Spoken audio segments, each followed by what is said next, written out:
Ja, heute sind wir mal auf großer Fahrt mit unserer Black Beauty. Ich habe hier gerade mal kurz angehalten, um ein bisschen zwischenzuladen. In Landsberg am Lech wäre eigentlich nicht nötig gewesen, aber ich habe gedacht, ich gucke einfach mal, ob es hier eine Ladesäule gibt, und die gibt's, und die hat auch jede Menge Saft, 50 kW CHAdeMO-Anschluss, also alles vom Feinsten. Da hinten werkelt sie vor sich hin und macht einen Heidenlärm. Und ja, wir sehen hier auch ganz schön, dass er kräftig lädt. Ich werde hier auch keine 20 Minuten bleiben. Wie gesagt, fahren am Bodensee runter. Es gibt noch einen Supercharger in Eichstätten, den werden wir uns dann geschmeidig mal genehmigen, um da wieder voll zu tanken und dann aber ganz gemütlich am Bodensee runterzufahren. Ich melde mich dann vom Supercharger wieder. Also bis dann. So, wie versprochen sind wir jetzt hier am Supercharger in Eichstätten. Hinter uns stehen diverseste Teslas am Laden.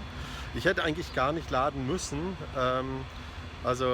Die 10 Minuten in Landsberg am Lech hätten eigentlich gereicht, um mit 12% Restreichweite dann am Ziel in Radolfzell anzukommen.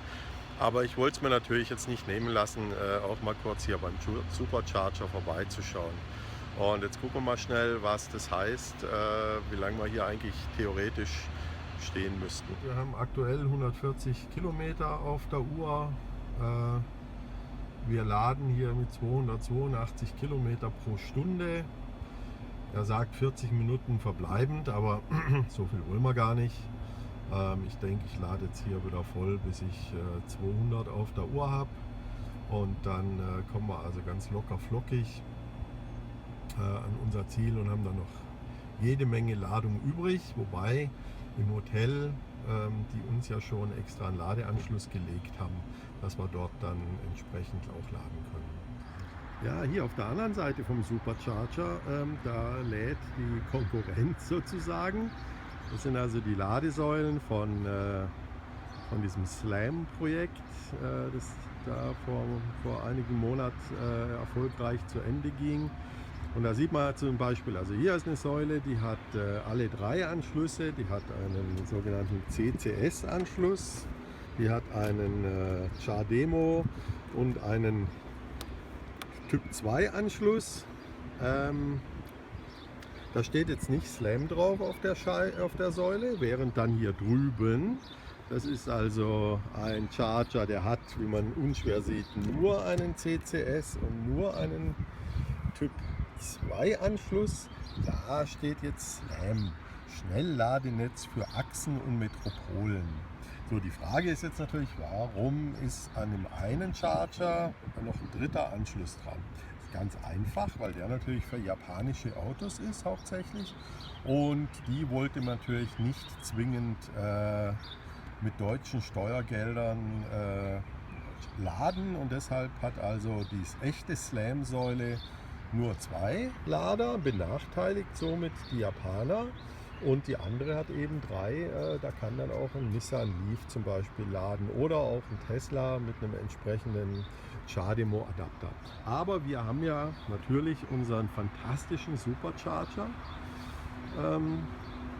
der deutlich schneller lädt als alles andere. Und man sieht, da sind also noch fleißig ein paar Teslas am Laden, auch hier drüben. Da hört man auch den Lüfter laufen.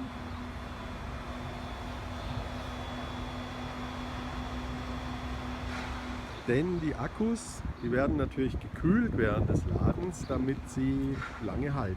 Ja, das ist der Unterschied zum Handy-Akku, wo dann entsprechend natürlich der Akku irgendwann fertig ist, weil er immer schön warm wird beim Laden. Jo, jetzt schauen wir mal, wie es auch so um unseren Ladezustand steht. Ja, wir haben jetzt hier schon 172 Kilometer drauf. Also sage ich, warten wir mal noch 10 Minuten und dann werden wir wieder weiterfahren. Tja, wenn man so im Stau steht, dann verbraucht man natürlich ganz wenig Akkuleistung. Wie man hier sieht, denkt das Auto im Moment, wir kommen 452 Kilometer weit. Das wäre ein echt guter Trick. Aber hier drüben ist die echte Reichweite, 198 Kilometer. Also das glaube ich ihm mal eher. Aber so ist es halt mit Statistik. Man soll ja nie glauben, außer man fälscht sie selber. Und genau, also zum Ziel reicht es auf jeden Fall 3-mal. Er sagt uns hier sogar, dass wir noch 47% Akkuleistung dann übrig haben, wenn wir angekommen sind, und dann steckt man im Hotel wieder an. Ja, und dann ist alles gut. Also, dann melden wir uns, wenn wir irgendwann den Stau hinter uns haben, wieder vom Hotel. Ja, wir sind jetzt hier in Friedrichshafen und natürlich ist wie immer Stau.